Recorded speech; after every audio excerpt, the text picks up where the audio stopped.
Hi guys! Welcome back to my YouTube channel. So, for today's video, ayan, gagawa tayo ng delicacy, yan, made of cassava. Ayan, so yesterday, pumunta kasi kaming Philippine store. Ngayon lang ulit ako nakapag-vlog. Kasi nga, I was busy ba, mga days ago, sobrang busy na. Ano kasi, may dumating na baby rabbit dito sa bahay, 1 day old pa lang. Kasi nga yung nanay niya naging cannibal. Kumakain yung mga kapatid niya, siya na lang natira. Pero so sad, namatay din siya kahapon. Grabe nga yung iyak ko kahapon, pati sa husband umiiyak. Oo, ewan ko ba, pareho ka talaga kami guys na kaya nga sabi ko, distinct talaga kaming dalawa. Parehas kami na animal lover. Yung, alam mo yung meron kaming very soft heart pagdating sa mga animals. So, by the way, tama na. Ayoko na magdrama. Ayan. Ayan. So, pumunta kami Philippine store kahapon. Tapos, pumunta din kami sa Louisville yan siya. Pumunta din kami sa may menswear. Kasi nga, pinabili ko siya ng shorts niya. Cargo shorts niya. Kasi pag siya lang talaga, guys, hindi yan bibili ng damit niya. Alam mo yun, sabihin lang niya sa akin lagi, mas gusto daw niya magumastos para sa akin kaysa sa sarili niya. Sabi niya, okay lang yan kasi gaya naman ako. Sabi ko, hindi pwedeng ganon. 100 something ginastos niya dun sa 3 shorts niya, cargo shorts niya. Tapos, a year ka na nga lang, bibili ka ako, magre-reklamo ka pang mahal na mahal. Sobrang mahal, sabi ko, deserve mo naman yan. Nag-work hard ka nga Tapos, sarili mo, alam mo yun? Ayun. Bumili ko nito, daw ng saging kasi nga gagawa ako ng cassava na suman. $3 something ang presyo niyan. Makin mo yan, mahal. Magnegosyo na lang kaya ako ng daw ng saging, no? Ay, naku, nakakaloka. So, ito na. Tanggalin lang natin siya sa bag. Hira ka naman talaga. Ang dami nito.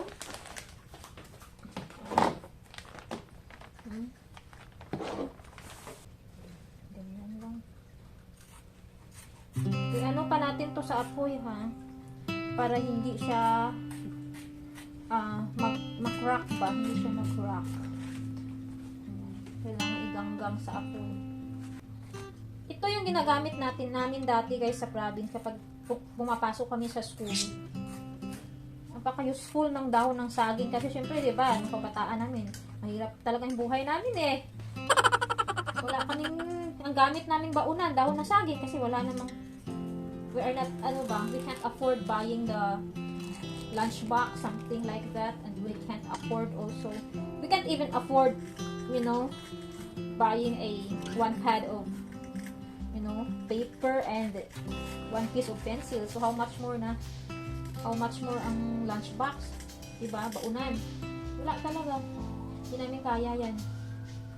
Kaya ito yung ginagamit namin, tapos yung ulam namin, tuyo. Tuyo, tapos, tawag nito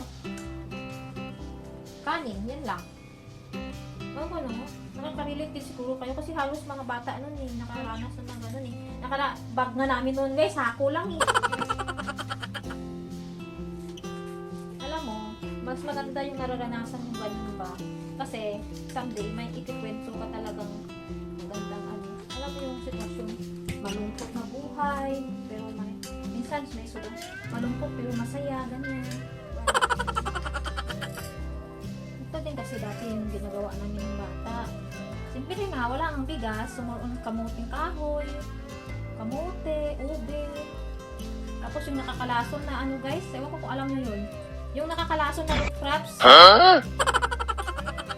Na kapag hindi mo siya dinaan sa tamang proseso, pag kinain mo yun, mahihilo ka. Oh my God. Sabi nun dati, siyempre gutom na, yan. Sobrang excited. Ginawa ni nanay ko, niluto na niya, hindi pa, kasi dapat ilang araw ba yung ibababad mo siya sa running water. Ano ko ba, anong tawag doon sa inyo? Sani kasi, yun siya guys, para siyang, kulay yellow na medyo may pagkaputi, parang peach yung laman nun. Kakain lang kami ng rice, lang guys siguro sa isang linggo, isang beses lang, lugaw pa. Alam mo yung ganun? Alam mo yung nanay ko dati guys, yung sakripisyo, hindi rin basta-basta. Alam mo yun, gagawin ng nanay ko niyan guys, mag-aani yan siya ng palay. Kakapanganak lang niya nun ha. Mag-aani yan siya ng palay. Tapos niya, pag naulan pa yan ha, tag-ulan yan. August, tag-ulan yan sa province. Mag-aani siya ng palay. Tapos, pag uwi niya sa bahay, ay after niya aanihin yan guys, syempre ano pa, tawag nito, tatanggalin mo siya sa ano niya, tawag yan, gamit ang paa.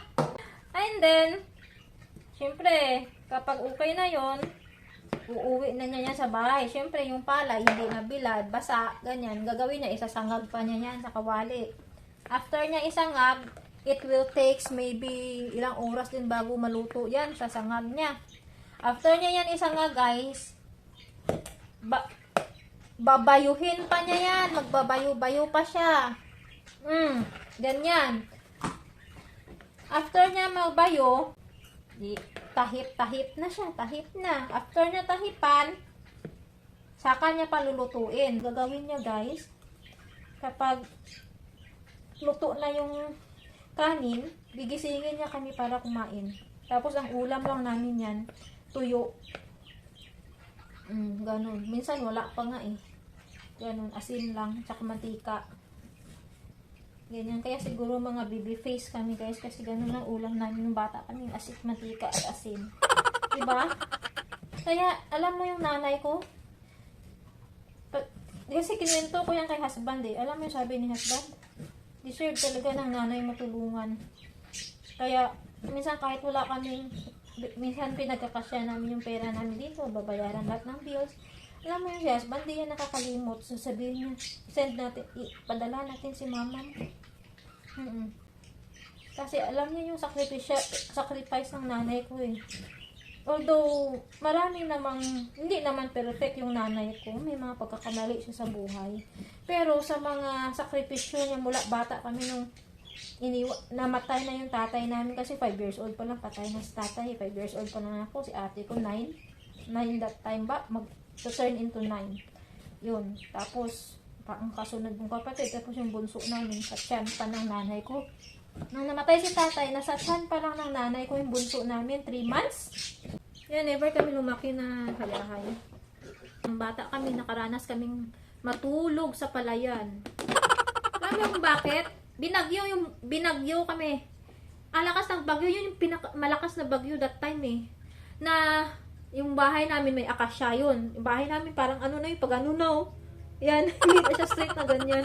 Tapos may puno siya na akasya. And doon pa yung lulo ko na bulag kasama namin. Iniwan namin siya sa bahay kasi nga sobrang lakas. Sabi namin baka matumba ba yung ano. Siyempre, hindi matumba yung akasya. Hindi naman namin siya madadala kasi nga bulag. Tapos, ang lakas ng hangin sa labas. Tapos may malaking puno ng buli pa kami. Yung parang palm na malaki na maraming tinik yung ano. Ganon. Pag nahulugan kami noon, yari talaga guys. Dala-dala namin. Nanay ko din na, ay may ano lang siya, may bit-bit siyang palanggana. Tapos, ano, karga-karga niya yung bunso namin kapatid.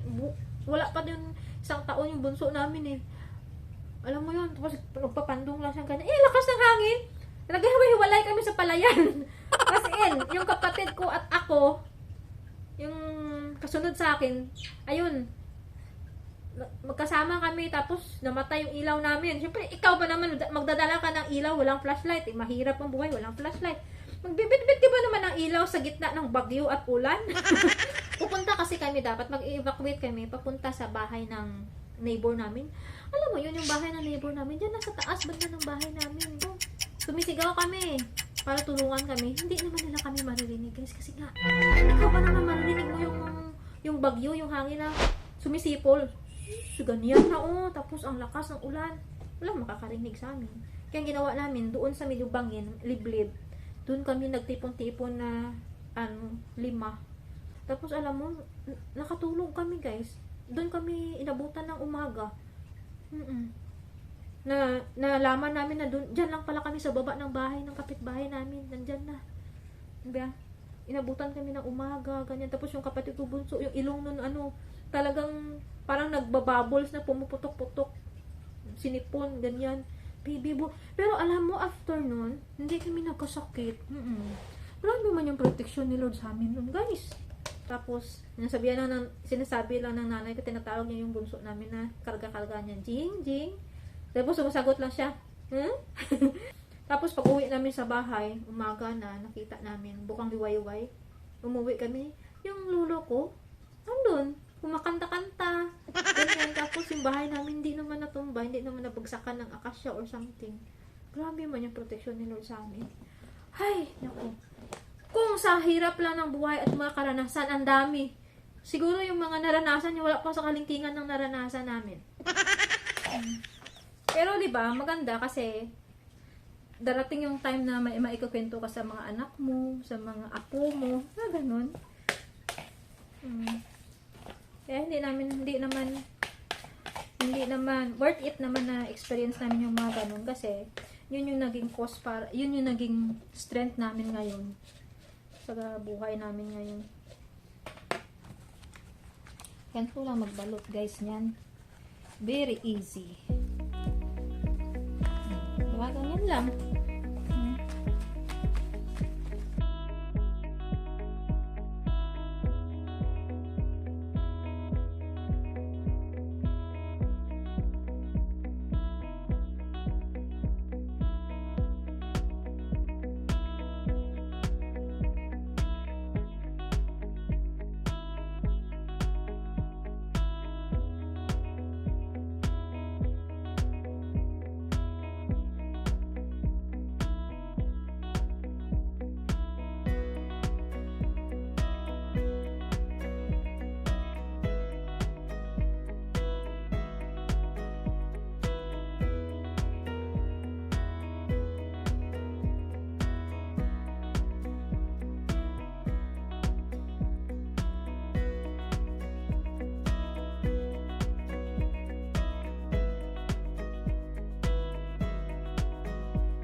Guys, ang daming pinamigay.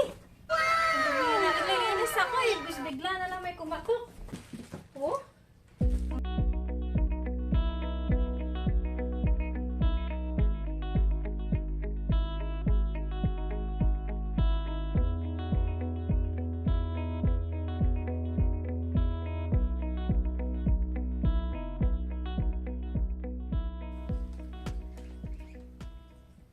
Ayan na guys, luto na ang ating suman.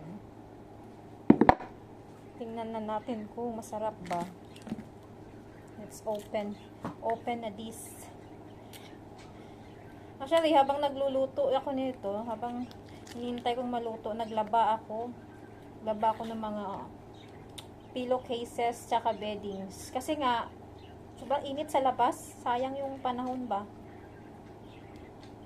Ala, ang ganda guys, oh.